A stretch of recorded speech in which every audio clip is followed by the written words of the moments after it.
This is TD Memories. This is a big bodied 16 2.5 hand 3-year-old, so really big 3-year-old who's obviously still got some more growing to do by Santiva. And he's been out in the field with me now a few times to check it all out and hack around a little bit. We finally got some video of it this afternoon.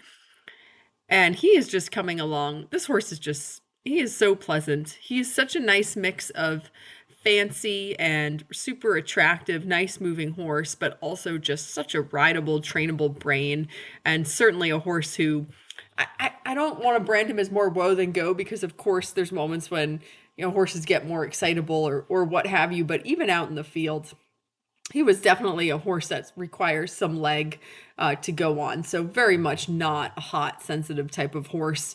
He's one who you are much more likely to have to cluck at or squeeze along rather than the opposite. So I always find that that makes them super rideable and just generally easier for most people. I mean, myself included. I would also rather have a horse that requires a bunch of leg to go on than the opposite.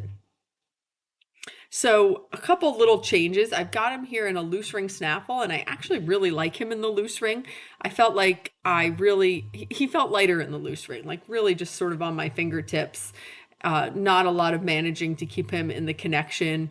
So I liked that. I think I'm going to keep him in the loose ring snaffle and no flash. And I'm just wearing some little spurs, which are just really helpful in sort of keeping him up off my outside aids and coming forward.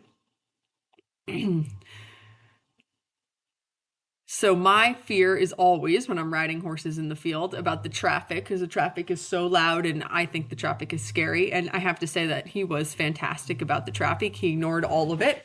And even though it was Saturday, there were still dump trucks coming down the road, which was very annoying for me, but he paid it no attention.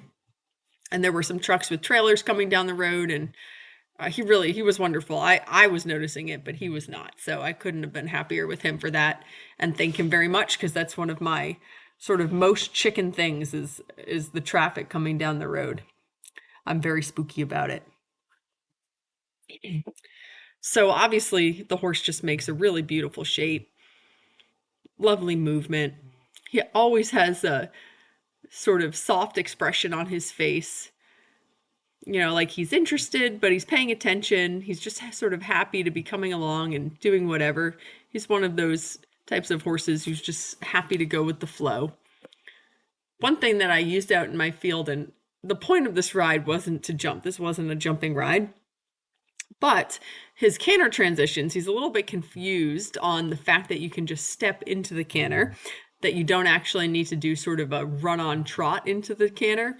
So it was nice to use there's a log I used in the corner of the field to pick up the canter both directions, and that was really nice. The ground poles in the ring really aren't enough for him to get him to make enough of an effort to want to do a canter transition over the ground pole. He's a smart big horse. He knows he can just trot over a ground pole, which is fine. I don't want to change that. But using the log is just enough to get him to put in enough effort to actually use the log as a transition into the canter, which he did really nicely, both directions. He was super about it, so I was really pleased with that. The nice thing about having 3-year-olds this time of year is that he is very nearly a 4-year-old. And this is a really big 3-year-old. He is tall and growing, obviously, and he's also just really big-bodied. I'll be curious to know when he's like 6 or 7 years old exactly how big he's gotten. I would think around 17 hands. He also has really nice big feet to support that body, which is always good.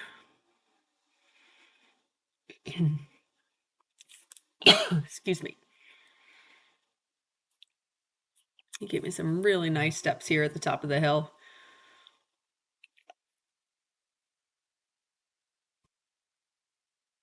One thing I really do love about riding in the field, actually, especially on a quieter brained horse like this, is that being out in the field, obviously, there's a lot of new things to take in.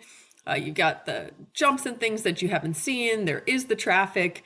My neighbors on the other side of those pine trees were outside in their backyard, and their dog Boots was outside running around. So there's all sorts of different things to take in. and be aware of when they're out in the field. And so it actually provided him with just enough sort of like newness and adrenaline that actually I thought he went better in the field than he does in the ring. And to go along those lines, I think that when he's ready to go be doing off farm things, I think that actually adding that little bit of adrenaline or excitement to him will actually just spice him up just the right amount that he'll actually be the type of horse who's probably a little bit better off farm because he'll just have a little bit more pep in his step. And he's actually a really, really fancy horse. I've seen him out in the field trot like unbelievable suspension and movement. But when you're riding him, he tends to be very quiet in his brain, which is awesome. That makes him super rideable.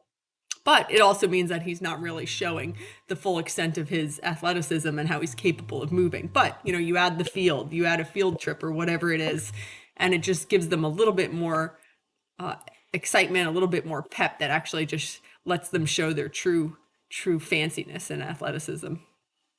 So he got his right lead canter over the log. That was super. I was really happy with that.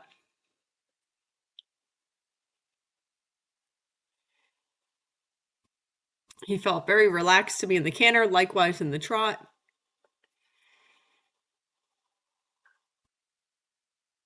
Actually, if anything, I'll say he felt a little bit lazy to me in the canter. I was wanting him to continue cantering here as I was sort of sitting, but he was feeling quite tired, and actually he decided he needed a walk break at that time, so that was fine. He loved being out in the field because of course there's free snacks. So anytime we stopped for a walk break, he was happy to have a couple of quick bites of grass on the go.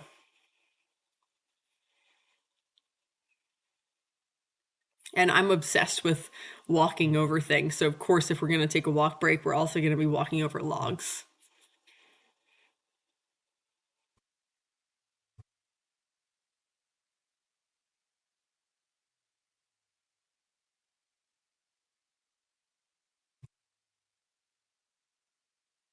Now, they all tend to have one lead that they prefer versus another. And so for him, even though actually I think he's a little stronger to the left, I do think that's his little bit better direction. He actually prefers picking his right lead right now, which is sort of funny. But he did a lovely left lead canter transition over the log. I was really happy with that.